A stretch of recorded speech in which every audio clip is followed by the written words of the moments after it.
Hello, this is your host, Todd Lewis of the Praise of Folly podcast. I'm here to like, share, and subscribe. Hit the notification bell. Don't forget to follow me on Twitter, Telegram, and Locals. And you can support me on Buy Me a Coffee, Subscribe Star, and Locals. So, you might have remembered, those who've watched my Sutton series, that I mentioned I had a friend who said he could translate those 6 French and German scholarly reviews of Sutton's work that I couldn't read at the time I went through Sutton and the Scholars parts 1 through 3. Well, a major shout out to him. He's a local IRL friend who knows French and German, and he offered to help out. And it's taken a little while, but now it's done. So I'm going to go through tonight these 6 essays or scholarly articles that reviewed Sutton's, principally his first 2 works, 1917 to 30 and 1930 to 45, of his Soviet Technical Transfer series. And then next week, I will begin Sutton's The Best Enemies Money Can Buy. So the first one here is Review of Modern Contemporary History, Christian Grass, 1968. Antony Sutton, researcher at the Hoover Institution, has been able to arrange the archives of the State Department, notably reports of American counsel at Riga, Coleman, and of American agents operating in the interior of the Soviet territory. He consulted the documents of German Minister of Foreign Affairs, the Western press, with regards to France, and the Soviet press in particular, a number of publications which present the foreign commercial representations of the USSR, for example, the Economic Life of the Soviets, which published the commercial tables of the USSR to Paris. Studying economic resurgence following the collapse from years of revolution, civil war, and foreign intervention, Sutton has attempted to elevate the role played by Western technical aid under its diverse forms. In this section, he doesn't forget the important investments realized in the time of Tsarism, which weren't completely lost. The industrial infrastructure that the Bolsheviks inherited, as it were, is far from negligible, and the foreign goods that they nationalized are equivalent at $1 million. In addition to this, there's the arrival in the USSR of foreign engineers, technicians, and factory workers. Some of these were sent by their governments, such as the 2,000 Germans who arrived after Rapallo. Others were representatives of Western enterprise, notably many Americans, and still others were sympathizers who arrived to provide their technical competence in service of the proletariat state. Among these, the authors could have cited Yvon, a specialist in wind aviation, who drew upon his experience in a remarkable book. It is also necessary to consider, as a form of indirect technical aid, the use by the Soviets of Western technical journals, to which they subscribed. 200 Russian subscribers to American Technological Reviews in 1925, 12,000 by 1929. Another form of involuntary technical aid was the pure and simple disassembly of purchased machinery, which was subsequently copied, such as the Fordson tractor. What concerns the author most is the concession system, which, as is known, gave rise to lively internal debates within the communist movement. Was it appropriate, even in the context of the new economic policy, to authorize foreign capitalists to employ and thus exploit the labor force of Russia? The question is far from being without interest, but doesn't appear in this form in the many preoccupations of the author. Studying the documentation of various concessions, in particular those settled in Moscow in 1925 between the Russian government and the Harriman Company of New York, the author distinguishes 3 types of accord. The concession itself gives permission to a foreign capitalist company to organize, equip, and exploit a sector, a mine, or an economic region. While paying the Soviet government royalties, the company retains the profits. The mixed company is an association between a foreign company that operates and the Soviet government which exploits. The chair of the board is Soviet and is the prominent voice in case of litigation, while the profits are shared. The technical assistance contract is of a much more limited scope. The Soviet government makes do with promptly purchasing technical aid as needed.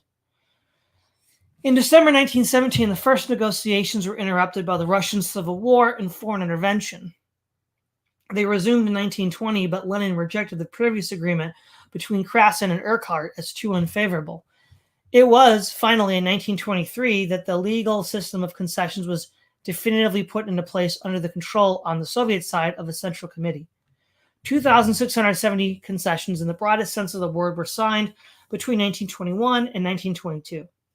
They were concerned essentially with mining areas and urban areas in Moscow and Petrograd. The foreign capitalists set up enterprises of various sizes, from the significant Lena Gold Mining Partnership, which owned 13 industrial complexes, valued at $89 million, to a small crayon and typewriter ribbon factories.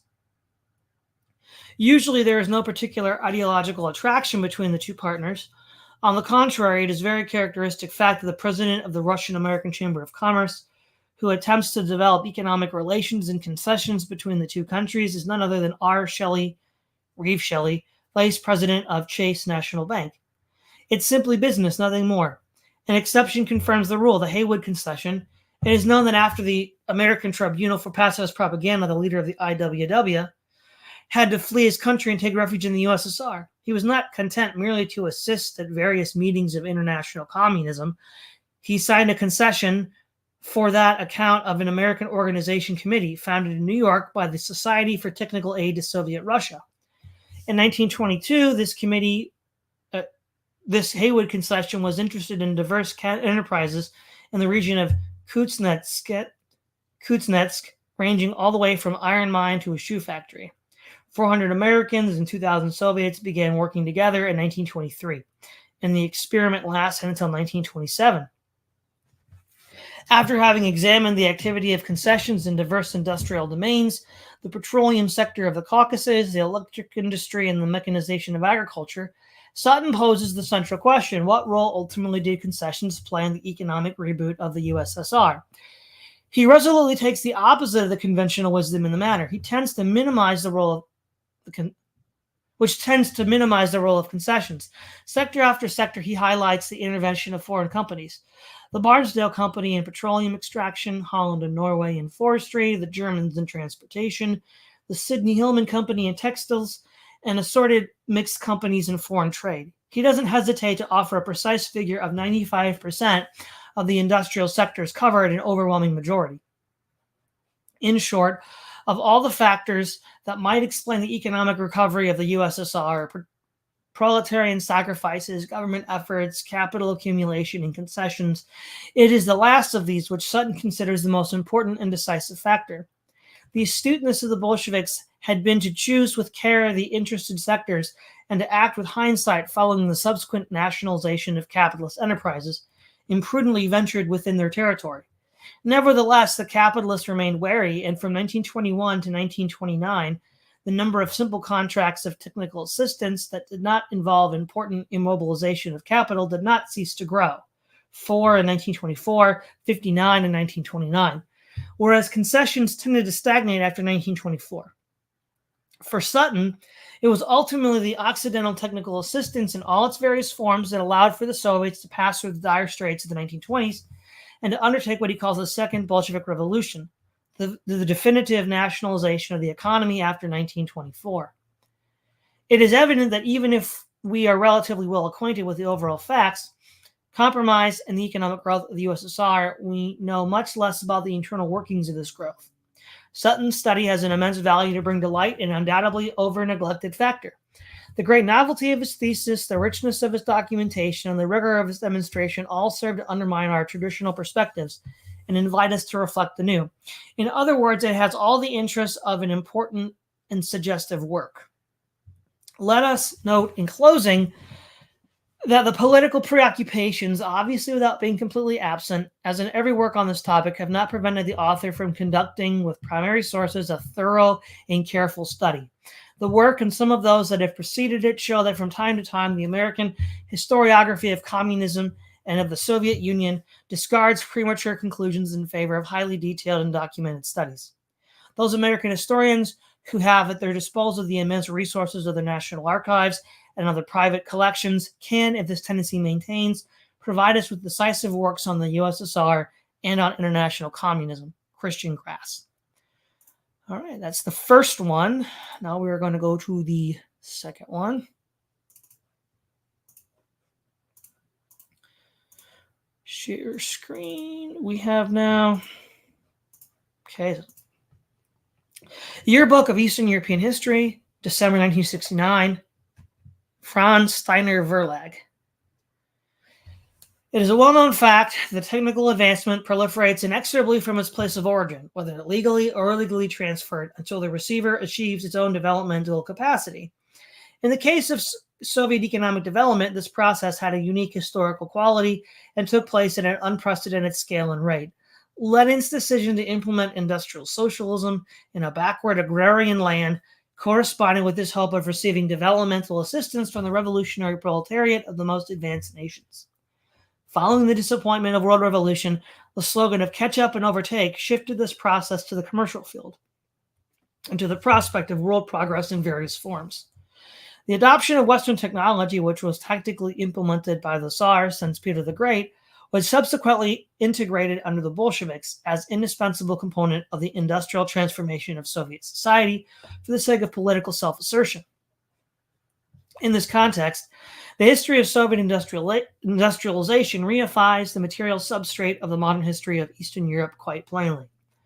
To this end, the present work delivers an original and to many experts astonishing contribution. The writer can assume that for the development of Soviet economy, the exceedingly important factor, the absorption of Western technology and skills, has not yet been investigated in detail and has been widely underestimated or minimized in Marxist and even non-Marxist presentations. At one place, incidentally, the sole German contribution that gets cited without irony is Werner Keller's East minus West equals 0.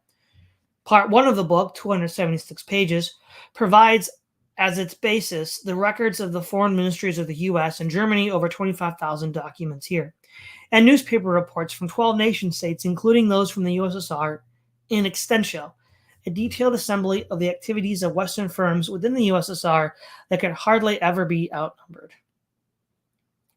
The structure of the chapters are delineated according to the large sectors of the industrial agricultural economy, one of which is devoted to German-Russian military and technological cooperation.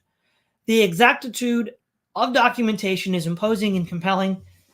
The condition of pre-revolutionary technology is well recorded. Every place, every firm, every type of machinery, any production figure, all the terms of contract, and all of that not only as a statistical data, but rather in the contradictory sequence of technical commercial actions.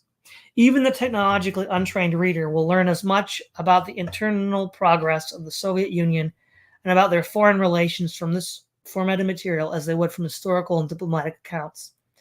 The share of the history of individual firms, site development, and last but not least of personal stories can hardly be overvalued and should be of the greatest interest to currently existing companies in the West. In face of the abundance of material, it isn't reasonable to highlight particular data. For the predominantly Rapallo-fed introduction to the German-Russian connection to the decade of the 1920s, it may be surprising just how paramount the American contribution to the development of Soviet industry had been. An important role was also played by the German armament know-how under code names due to the Versailles restrictions and Soviet isolation policies. The first all-metal airplane in the world was developed in Fili in 1922 by Junkers & Co. with their own test pilots and engineers. In 1923, 1,200 German naval instructors were requisitioned. In Samara, Germans built the new poison gas factory in 1922. In 1927, more than 17 artillery factories of Krupp were reported in Central Asia. Eventually, however, the United States, France, and England also concluded that military strength in 1929 was then based entirely on foreign weapons and military production technology. The section which addresses the concessions of the Krupp Seed Production Company will be particularly interesting for the German reader. Part 2 deals with the overall significance of foreign concessions and technological transfers.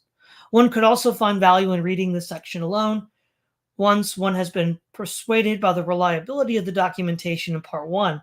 It begins with a clearly revealed opinion, which is also congruent with Soviet ideology, that the first business relationship with the United States were based upon reliable or sympathetic capitalists. Paul Schaeffer, Berliner Journal, January 1929, has cited, concessions in Russia are a sort of sport for rich people who can afford to pay dearly for their experience. Yet later on, several desperate purely business interests were also at work, in part in contradiction to indemnity claims of dispossessed capitalists. The core piece of the economic history is Chapter 19, the necessity of foreign technology and the process of acquisition. The casualty of the economic collapse of 1922 appears to be described in an oversimplified manner as merely being the result of economic ignorance on the part of the Bolsheviks. The restoration is unequivocally attributed to Western, initially German Reconstruction assistance. Leonid Krasin, ex-director of Siemens, Stuttgart, and Petrograd, shows up as the first leader of the technological revolution. The 5-year plan did not get off the ground until after contracts had been placed with Western companies.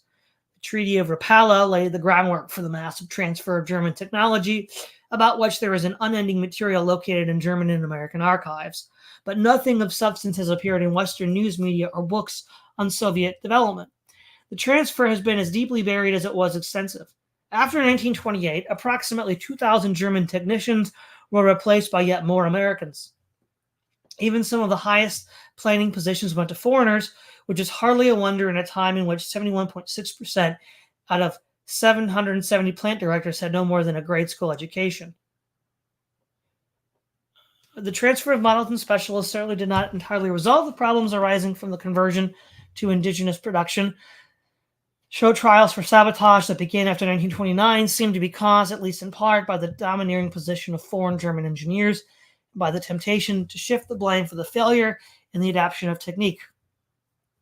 Of great documentary value is the tabular completion of the sectorial impact of foreign concessions and technical assistance agreements, because it conveys an impression of the quantitative impact that both concessions and assistance agreements had on the rebound of Soviet industry and the transition to socialism in one country.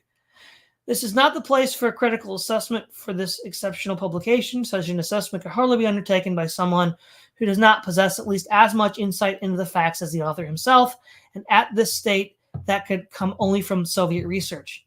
Given the central importance of the subject for the history of the Soviet economy and for the historical philosophical understanding of the phenomena of technological transfers, a Soviet translation of Sutton's book must appear.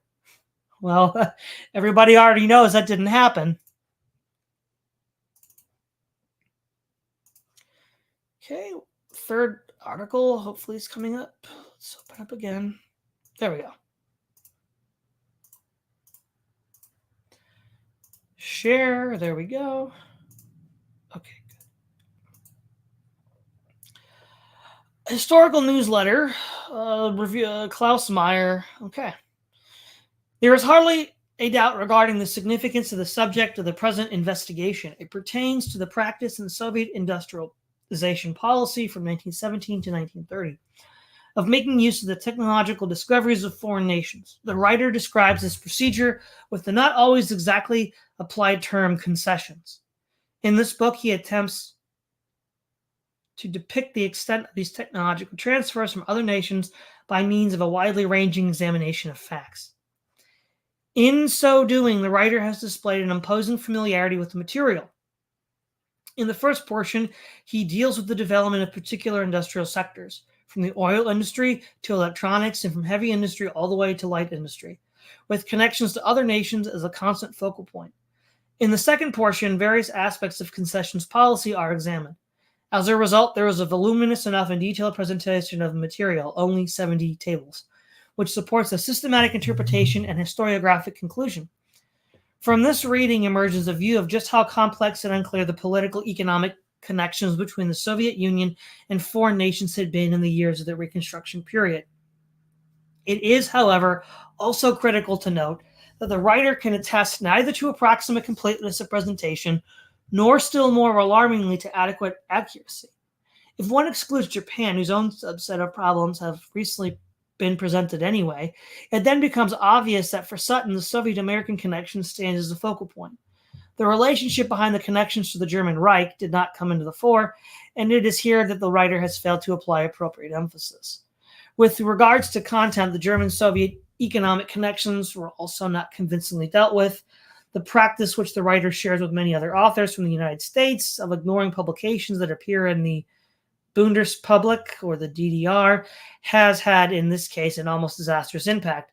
The sole citation is the book East minus West equals Zero, Russia's Debt to the Western World by Werner Keller, which doesn't really exhibit any scholarly merit. Moreover, the writer is exceedingly neglectful in his handling of German company names. The tally of misspellings, mistakes, and mix-ups is unusually high, and should therefore advise the reader to exercise complete caution. When one brings into account all these limitations, one arrives at the conclusion that Sutton overextended himself with this complex subject. Such an examination obviously requires not only a detailed and precise summation in order to describe exactly the technical engagement of foreign firms, groups, and states, but it must then also extend beyond the year 1930. As far as the German Reich share is concerned in this context, it's valid to assume that in the German industrial archive still more buried treasures are hidden. In this respect, Sutton's book has arrived too early and in no way has this important subject thereby been brought to conclusion. I'll just say that's not fair. There was a 30 to 45 and 45 to 65, and Klaus Meyer doesn't review any more of these. But regardless, he does pay Sutton his due. So now we're going to do the fourth one.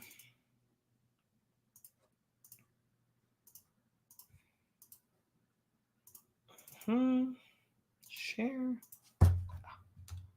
All right. Egmont Royal Institute for International Relations. Okay.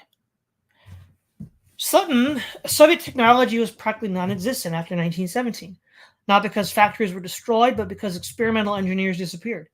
After the imminent economic collapse, the Soviet government resigned itself to accepting concessions from foreign firms in order to establish affiliates in Russia and to reach technical assistance agreements in order to stimulate their economy.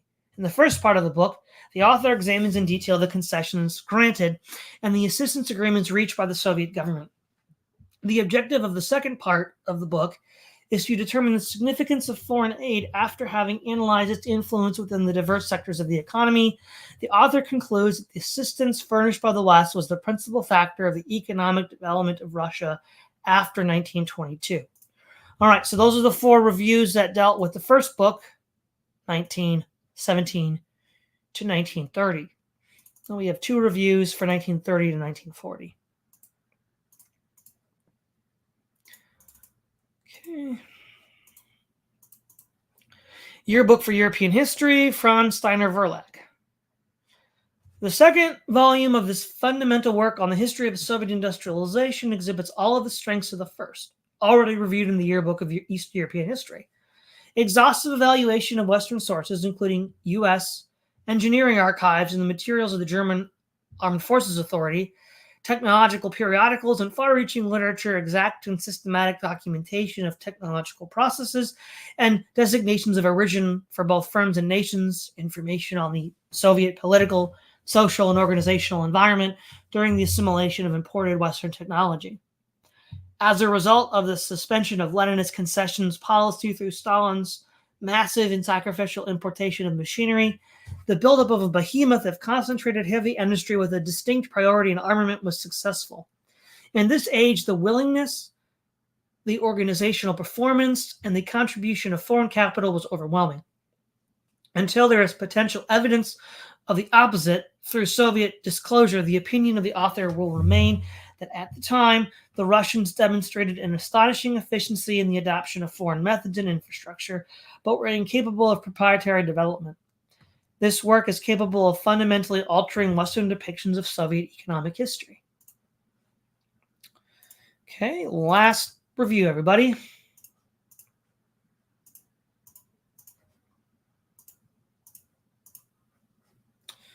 Okay. Egmont Royal Institute for International Relations, 1972. Study of the period 1917 to 30, undertaken in preceding volume, has enabled Mr. Sutton to ascertain the concessions agreed upon by the Soviets and foreign companies had been the principal factor of economic development until 1930.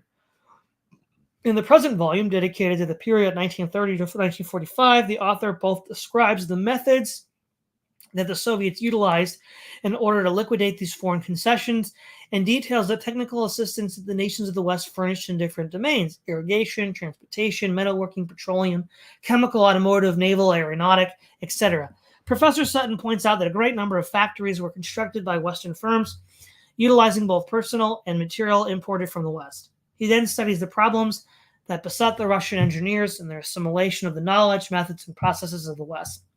This assimilation allowed the USSR to have the significantly qualified technicians necessary for the purchase of factories and equipment from the original owners. The study clearly demonstrates the enormous contribution of capital and technology from the West. in the development of the Russian economy. All right. So that's all I have for tonight. Again, this just proves my point that Sutton's research at the time when he was still officially employed by the Hoover Institute met more or less all of the scholarly criteria. The only real question is, why was Sutton axed? Why was Sutton buried? Because clearly he was getting at the heart of the issue. And a lot of course, communists and socialists and tankies are going to be like, well, this is just capitalist propaganda. But what they fail to remember is that Sutton was silenced by the very capitalists themselves. So, again, I would agree with him. That doesn't mean that the Wall Streeters themselves were Bolsheviks. It just means that they were unprincipled sociopaths that would just sell to the highest bidder, some of whom had some socialist adjacent sympathies. Again, major shout out to my IRL friend. I know you're going to watch this soon, so thanks for all that effort. This is Todd Lewis, the Prize of Folly podcast, signing off.